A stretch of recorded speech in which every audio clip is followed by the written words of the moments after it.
আজি আমি ৰাতিপুৱাৰ ভাগত আমাৰ ২ নং দতমা MLA সমষ্টিৰ আগন্তুক যিটো MLA ইলেকশ্যন হ'বলৈ গৈ আছে গোটেই অসমৰ লগতে এই নিৰ্বাচনটো ভালকৈ সুকলমে পৰিচালনা কৰিবৰ কাৰণে এটা নিৰ্বাচনী পৰিচালনা কমিটি আমি কেতিয়াবাই গঠন কৰি ল'লোঁ, কিন্তু ইয়াৰ কাৰ্যালয় হিচাপে আজিহে আমি বেপাংগুৰিত মুকলি কৰিবলৈ এটা দিন তাৰিখ ঠিক কৰিছিলোঁ।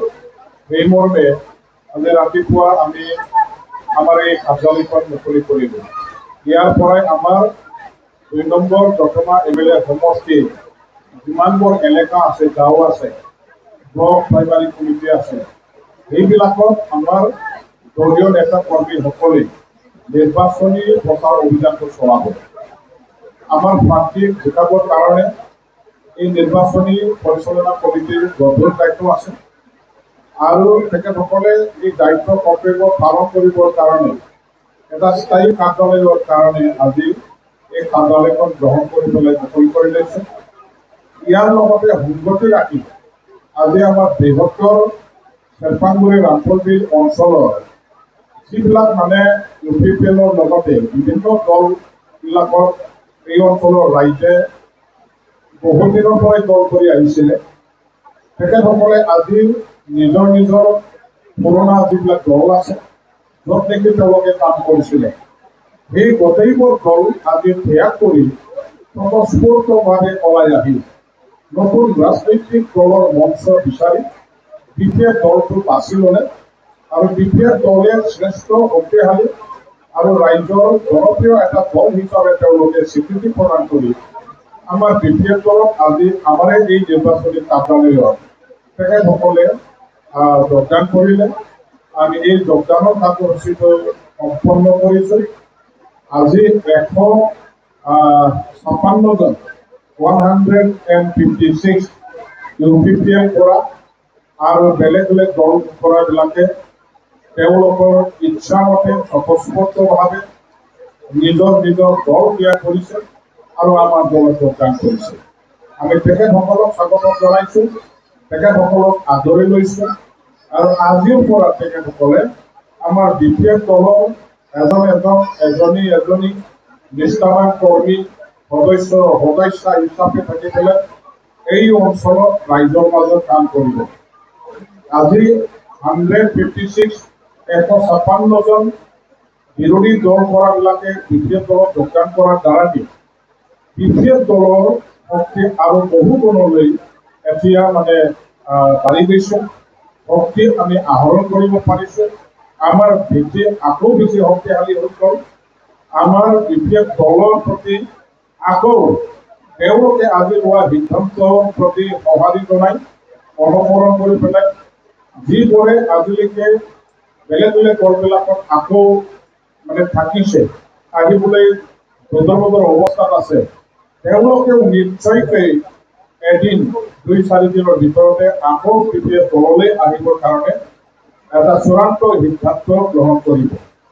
অকল আমাৰ ইয়াত নহয়, গোটেই দতমা ২ নং MLA সমষ্টিৰ অন্তৰ্গত বিভিন্ন আমাৰ BTC সমষ্টিৰ ব্লক কমিটি পাৰ্টি যিটো আছে, প্ৰাইমাৰী কমিটিসমূহ আছে, প্ৰত্যেকটো প্ৰাইমাৰী কমিটিত আজি দল মানে বিৰোধী দল বিশেষকৈ UPPL দল ত্যাগ কৰাৰ এটা মানে প্ৰবল জোৱাৰ উঠিছে। আমাৰ ব্ৰিটিছবাসী ৰাইজে অকল দতমা সমষ্টিত নহয়, 40টা সমষ্টিতে আজি BPF দলত আহি যোগদান কৰি কাম কৰিবৰ কাৰণে ইচ্ছা প্ৰকাশ অজস্ৰ মানুহ আছে। আমি কচুগাঁও, চৰাইবিল, আমাৰ জন্দুৱা, দতমা, বনগাঁও এইখিনি লৈ পেলাই যিহেতু দতমা MLA সমষ্টি হয়, এই সমষ্টিবিলাকত মই যিটো ধাৰণা কৰিছোঁ যে ইলেকশ্যনলৈকে বিৰোধী দল এটাও নাথাকিব, বিৰোধী দলৰ এজনো কৰ্মী নাথাকিব যেন মোৰ অনুভৱ হয় আৰু সেই দিশতে আমি এতিয়া কাম কৰি আছোঁ।